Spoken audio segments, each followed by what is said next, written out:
2000. That is right. We've got the New York Knicks and the Indiana Pacers once again in the conference finals. It's like my childhood, back like it never left. It has been nearly a quarter century since the Knicks made it to the Eastern Conference Finals. Their opponent, again, the Indiana Pacers, who they're going to dance with. New York, of course, coming off a 6-game series where they knocked out the defending champs, the Boston Celtics. Now, Pacers are back for a second straight year in the conference finals, so they have a little playoff history, but the Knicks may have the edge in more recent history, taking 2 of 3 from this Pacers team during the regular season. Of course, New York 2-1 all-time versus the Pacers in the East Finals. So to break this one down, I know he's going to love. Look, the hands are already, yep, they're already cooking. Tim Doyle here with us now. Tim, what do you think of this series? This just conjures up so many memories for so many basketball fans. I don't even know where to begin. So where do you begin? Yeah, it's interesting. First of all, if you're old enough to remember, Mike, I don't know what kind of moisturizer you're using, okay, to remember these great series between Reggie Miller, Patrick Ewing, then you are old like me. I know what I'm doing, maybe a little hair dye to get those bye-bye to those gray hairs. This is going to be a fun series to watch. I'm going to give you some numbers here. 123, 132, 128. That's how many points the winning team scored in these matchups in the regular season. So my point of that is going to be, it's going to be high octane. Indiana likes to play fast. You got 2 outstanding point guards in the prime of their career, Tyrese Halliburton and Jalen Brunson. They have history. They played last year. Indiana went to New York, played out of their minds in that game. Couldn't miss a shot to knock off the Knicks on their home floor. So this is going to be amazing fun to watch. This isn't going to be like the old school games that you and I grew up watching, where it was like a struggle to get to 90 points. It's a different NBA. It's a free-flowing NBA. And I will say this about the NBA playoffs this year. They are letting the guys play a little bit more. It has been more physical than even I have recognized than in years past. But both these teams are high octane. I love the fact, Mike, that both these teams are healthy. I mean, that's going to be the story of this postseason. Yeah. Why are the Warriors home? Steph Curry got hurt. Why are the Celtics home? Jason Tatum got hurt.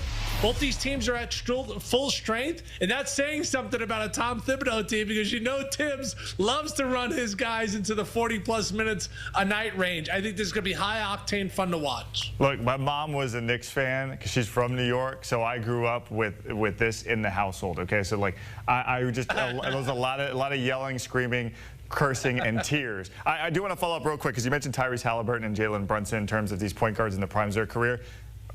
1 shot, 5 seconds left on the clock. Which would you prefer to have? Yeah, I 10 out of 10 times I'm taking Jalen Brunson. Yeah. Halliburton makes some really tough ones, and he's made some amazing ones in this postseason. But what Brunson has done in the fourth quarter, I marvel, Mike, at his body, because he wasn't blessed with like 6'9" with a 7'4" wingspan. I marvel at his footwork, his ability to get to a spot, his mid-range game. I'm taking Brunson every day of the week. All right, let's move over to the Celtics, the team the Knicks knocked out. I'm curious what their approach this offseason is going to look like, what it's going to be now that Jason Tatum is recovering from the torn Achilles. If they have to move pieces, who do they move? What do they do here? Yeah, they're going to have their hands full. Now, they have a fantastic front office. I mean, Brad Stevens is one of the best basketball minds of this generation. Heck, he got Butler to a couple of Final Fours, goes to the NBA. He's an outstanding coach, and now he's running an organization. But, yeah, he's got moves to make. So Jason Tatum, I am confident he will come back and be Jason Tatum, just because Durant came back and he was Kevin Durant. Like, so medicine has gotten so much better. Him and Jaylen Brown are locked in. Okay, so now let's go to Drew Holiday. Is he still a valuable piece? I believe so. Is he worth what he's getting paid? I don't think so. Derek White's going to be 32 years old pretty soon. Kristaps Porzingis obviously was not himself throughout the playoffs as he battled some sickness. So right now they have the highest payroll in 2 of the next 3 seasons. They just changed ownership hands. So I feel pretty confident in saying this. They're not championship contenders next year. They're just not. Peyton Pritchard's role is going to change. You went from 6th man of the year. I believe he's going to end up being a starter. There are going to be some pieces that get moved around. But I still think they're going to be like a 45, 52 win team. This is going to be one of the best teams in the Eastern Conference. Are they a championship level team? this team has some giant question marks, and I do think that they're going to make some moves, and they have to because they just are running out of money and running out of space, and then their star player is actually injured. So I still think they're going to be very good. I just don't think they're going to be championship ready. Yeah, giant question mark, and of course all begins with Tatum when he comes back. If it's worth having him out there at that point in the season, what they look like next year. I do want to move over to the Game 7 we have in the Western Conference. Of course, we got OKC, we've got the Denver Nuggets. Aaron Gordon, though, doubtful with that hamstring injury. How big of a loss could this be? How impactful is this for this game? And with that in mind that he may not play, which way are you leaning? Yeah, with him not playing, let's just go with that angle first. I believe they have no chance. Legit no shot of winning. That's how much he means to this squad. Joker's even said it. He's the heart and soul of this team. He's made 2 game winners in this postseason. He just seems to be in the right place. Defensively, he's really good. He's physical. He's a veteran. Like, you can't replace any of that. So if he doesn't play, they have no chance. Now, this series has been wild to watch because OKC won the series 5-1. But yet here we are 3-3 and we'll go to a Game 7. So that's a credit to Denver. That's a credit to Joker, the organization. Like, they have shown so much championship pedigree in this series. And then we're watching OKC kind of learning how to fly. And it's been painful because I'm holding futures with OKC winning a championship. So it's been painful watching them like fumble away Game 1, lose Game 3 in Denver in overtime. Like, this has been a painful journey, but this is part of the process, right? You go back to, this is what Michael had to do, overcoming the Pistons. This is what the Celtics had to do year in and year out. This is what LeBron James had to do throughout his career to get over the hump. So it's painful if you're an OKC fan. It's been painful for me, Mike, to watch this squad. But the fact that they're home, I would not lay 8.5 in this game. I think this is going to be like a knockdown, drag it out type of game. I think it's going to be somewhere in like the 90s. I don't expect this game to be in like the 110s or 120 because now OKC's in unfamiliar territory. They got a Game 7 to go to the Western Conference Finals. They're playing against best player in the world. Like, there's a lot of pressure for these young guys, and I think they're going to feel it. So if I'm trying to make money in this game, I think OKC wins. So play them on a little money line parlay, get a little baseball, maybe a little hockey in there, get weird. But I would take Denver plus the points. I think this is going to be an awesome Game 7. How great is this? We got SGA and Joker going head-to-head in Game 7. But if you're an OKC fan, and I am, because I have a lot of money invested with them, this has been a very painful series to watch because this thing should have been over, Mike, like 4 or 5 days ago. Listen, though, if you're going to do that little hockey parlay, too, there's a Game 7 in the NHL Sunday night as well. So, but all eyes, of course, first and foremost will be Nuggets, Thunder, 3:30 Sunday afternoon. We'll see if they can, the Nuggets, that is, survive if Aaron Gordon can't play. Tim Doyle, thanks so much. Xin chào cả mọi người đã quay trở lại với kênh của mình. Hôm nay mình sẽ tiếp tục hướng dẫn các bạn làm vòng. Hôm nay của mình sẽ có tiêu đề là kem mát. Điện thoại này không dùng hết pin, không sạc vào với nhau.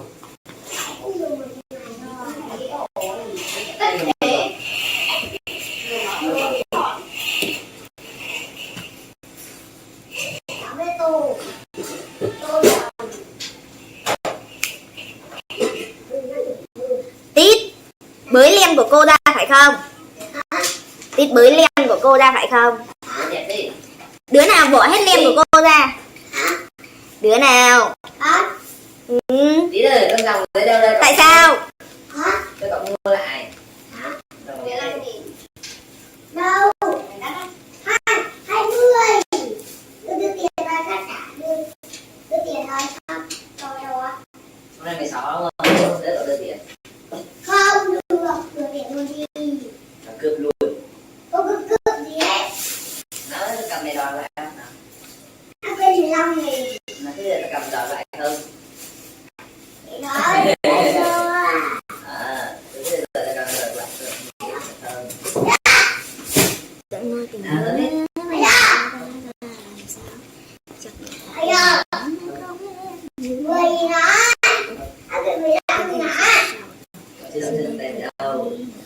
Ô, sao mình lưu ảnh ở lóc kép về không có logo đâu mà hắn ta lưu ảnh ở lóc kép về có logo. Nhà cô Xuân nhá, nhà cô Xuân nó không phát sáng gì cơ mà. Cái này không phát sáng được cơ.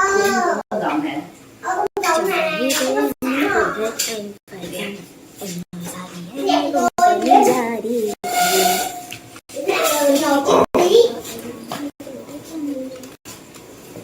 Có phải thấy lúc này có tiết bí, có tiết bí, có tiết bí. Điều đó là sự thật tế. Ông cái mặt đông phải đèn rồi.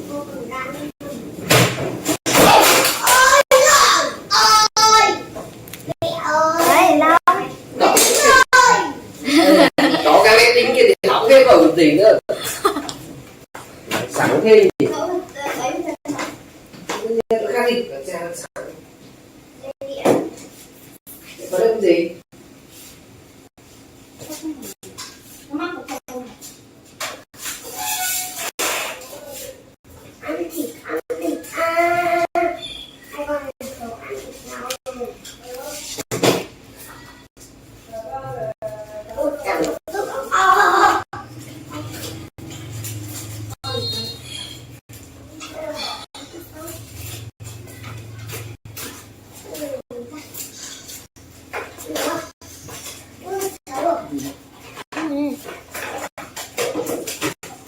Này.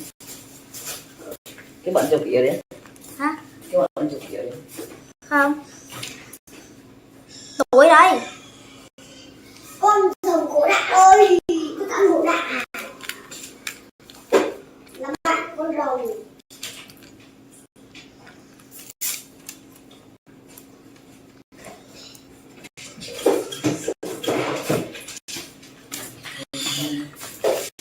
Vì anh đang thấy đón xe là sao nó cũng mất như vậy à? Ái là thật đó. Hôm nay mày về không bảo gì tao. Ái là tó này. Thôi kệ nó. Quay làm video bà. Ăn một cân đấy.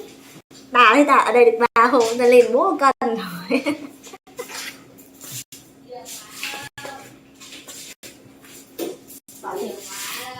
Chìa khóa đâu? Chìa khóa mất rồi. Mọi người ơi, đây nhá, tiếp tục.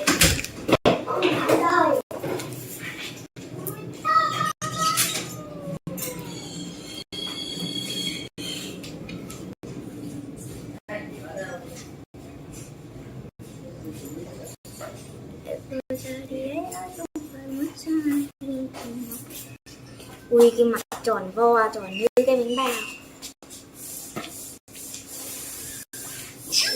Anh dành cho em.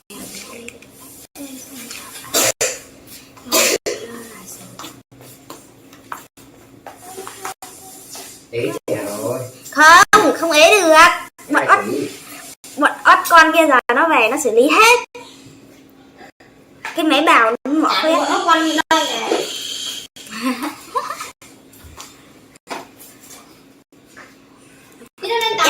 Em đùi bật hết vào mồm luôn đâu á.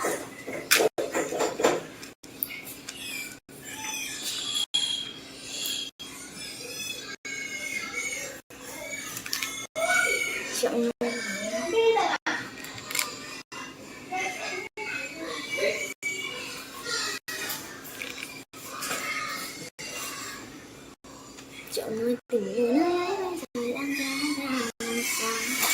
Chắc là người lắm như thế này. Anh luôn biết anh sẽ sao. Sẽ nên đừng có những nữa. Vì tôi được em là như thế em thử thay anh hỏi cưng. Em nói ra đi ấy.